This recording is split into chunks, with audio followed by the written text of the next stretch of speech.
how is what you do different than making something that simply washes over you and you pay no mind, like Muzak in an elevator? Right. And you are communicating, you are speaking a language on some level, but you are not pulling the attention into the musical sphere. You're doing something that's more subliminal, but still communicates something. Mm-hmm. What's that like, and how do you do that?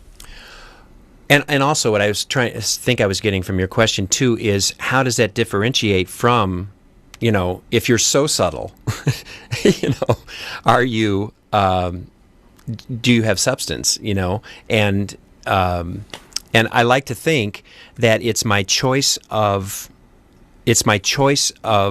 sounds. It's the textures that I'm using, and that's actually a great word for the type of, I might have in a lot of cases. Now, you've been hearing some loops here that I've been playing, but but even before the popularity, let's say, of loops and how easily accessible they are, from GarageBand to, to just loop CDs that you can buy, even way before loops, one of the coolest sounds that I love, if you'll allow me, let's see if I have it here. It's from a sampler here, the Akai, and this might be it. This would be it. So to try and answer your question, especially Eno, because I think he's just the coolest thing there is if there was something like a subtle, what someone might think is an unforgettable or non, kind of a inconsequential type sound. Let me go over here where I got some space here.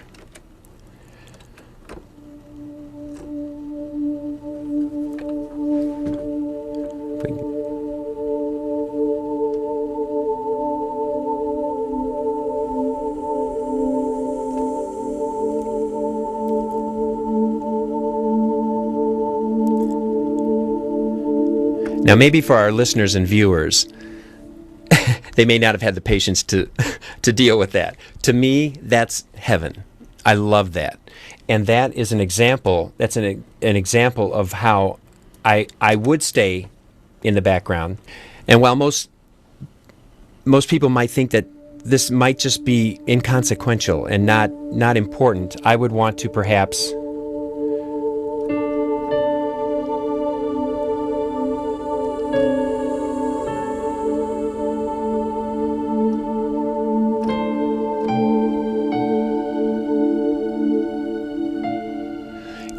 and to me, the combination of, if I've got the right note working, which I think I did on the last one there, that 2 or 3 in there weren't exactly the ones I wanted, but if I've got that one texture and that one, just the right note, that is a hook for me. I mean, I call it a bit of a hook. It's not going to be a single, but I look for just those little things where, and this will pop up in the show.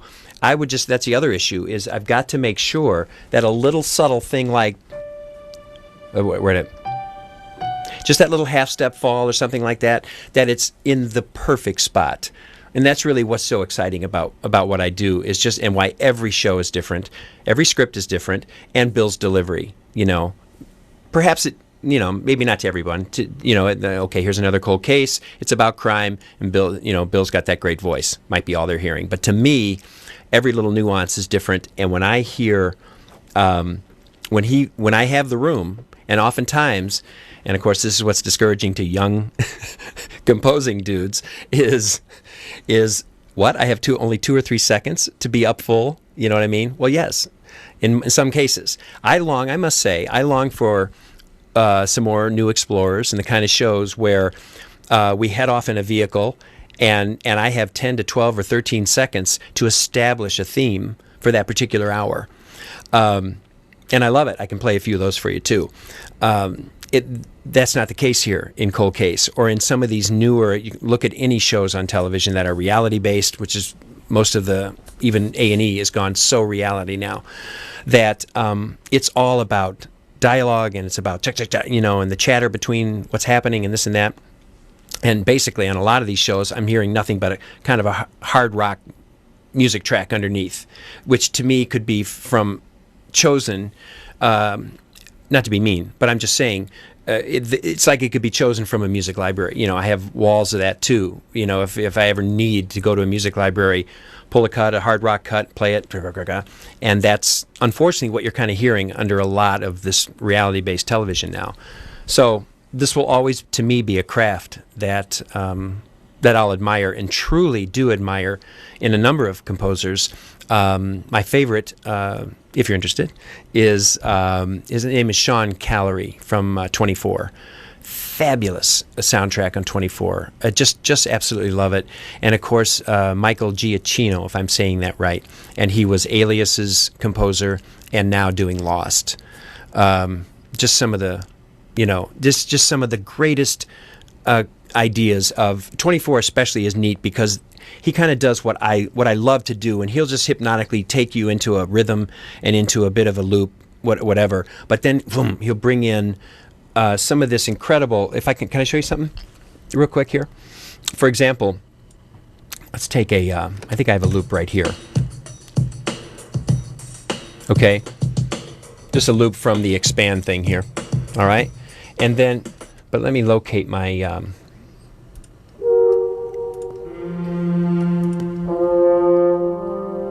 Cool. Another thing I love, which I haven't told you about yet, is the GigaSampler. That was the last thing I've gotten. And it's over here on this PC, of all things. A PC which is hidden on the floor over there, and I only use to turn it on and off because I know nothing about Windows or a PC. So I'm just happy that it works. It's here, and all I need is to learn this interface, and it's from Tascam, so it's super friendly. I love Tascam stuff. But anyway, some of the best sounds that I could have ever imagined. I would have loved these, and maybe they were available 20 years ago, I don't know. But for example, let me just add a horn. This isn't for any reason, but just to kind of show you what I mean about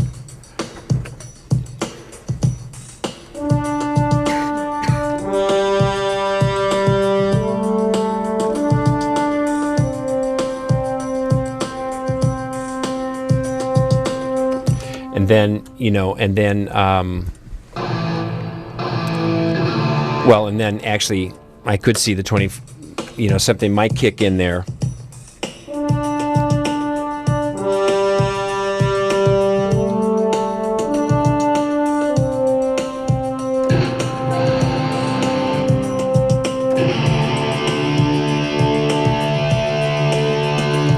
What key I was in at that moment, but here is, and let me just ditch that that guitar, but because I wanted to just describe these, to praise this Giga, it's just, but the strings, for example, the horns, the strings.